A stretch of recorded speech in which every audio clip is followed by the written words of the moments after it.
Selamat pagi, selamat siang, selamat malam, Mas Ronald. Perkenalkan, saya Yudilaras Putri Deni dari Kom 22 dengan NIM 2022-04111. Saat ini saya mengambil judul penelitian dengan judul Pengaruh Informasi Ingredients Produk Kecantikan di TikTok terhadap keputusan pembelian konsumen pada studi kasus akun TikTok @dokterdetektif. Topik ini aku pilih karena yang aku lihat fenomena yang cukup menarik di TikTok, terutama tentang bagaimana informasi seputar kandungan skincare ini cukup lumayan gencar dalam memberikan awareness terkait kandungan-kandungan atau bahan-bahan yang ada di dalam skincare dan sudah disurrounding oleh banyak influencer bahkan sampai dokter-dokter kecantikan dan itu sangat mempengaruhi keputusan pembelian konsumen terutama di kalangan anak muda khususnya Gen Z.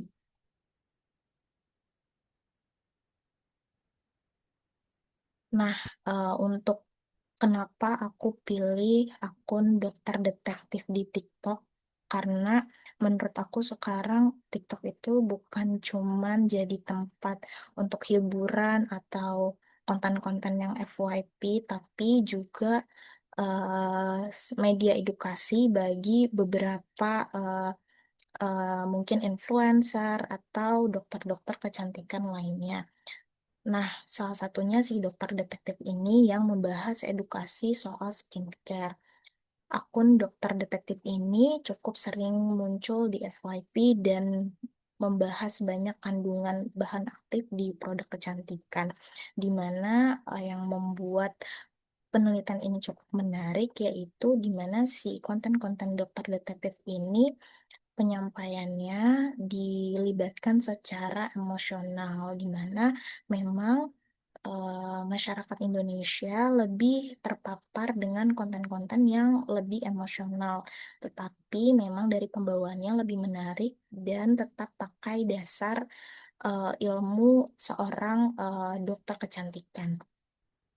Fenomena ini tuh sebenarnya dari dulu udah ada ya surrounding tentang bahan-bahan kecantikan, tapi oleh Badan Regulasi BPOM gitu. Tapi mungkin sekarang karena eranya sudah beda, banyak influencer bahkan sampai dokter kecantikan turut memberikan edukasi terkait hal tersebut.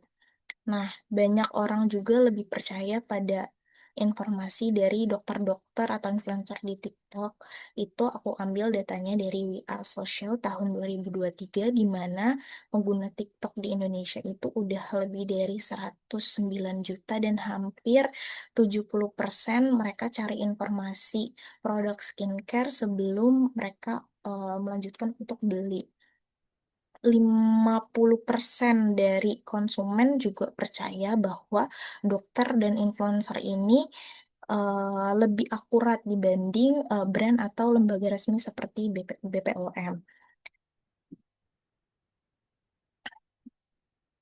Rumusan masalah yang aku ambil itu pertama, bagaimana pengaruh informasi ingredients produk kecantikan yang disampaikan akun TikTok @dokter detektif terhadap keputusan pembelian konsumen.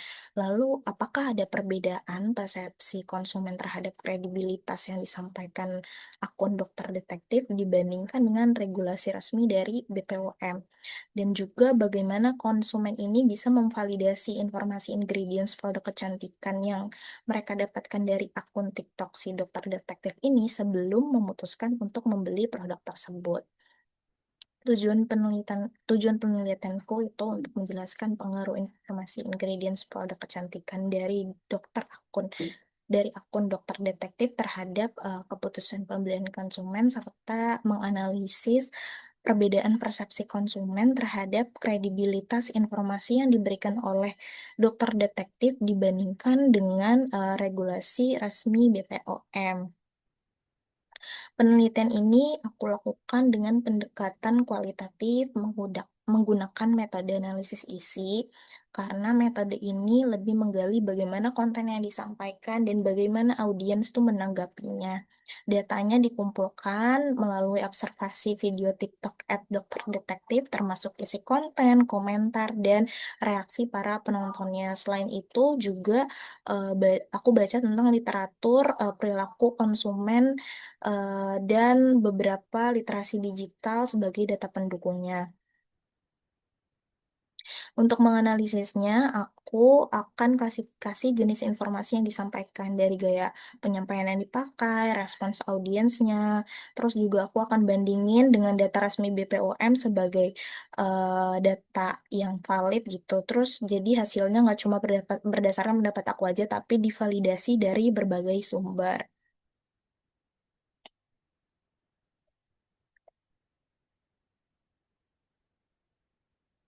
Hasil yang diharapkan, gitu, prediksi temuannya, eh, informasi ingredients yang disampaikan oleh si dokter detektif ini berharapnya sih kayak berpengaruh terhadap persepsi dan keputusan konsumen khususnya si Gen Z dan generasi muda sekarang. Nah, berharap juga gaya penyampaian yang edukatif dan visualnya yang emosional itu bisa memperkuat kepercayaan konsumen terhadap informasi yang disajikan, di mana konsumen bisa menunjukkan kecenderungan gitu loh, kayak mengabaikan regulasi formal dan lebih mengandalkan trust-based communication di media sosial. Terus kontribusinya terhadap bidang studi bisa menambah literatur dan komunikasi di pemasaran digital dan di kesehatan, lalu juga memberikan perspektif baru mengenai relasi antara kredibilitas sumber dan keputusan konsumen konsumen di era digital. Lalu mendukung juga strategi komunikasi edukatif berbasis edu entertainment untuk si brandnya.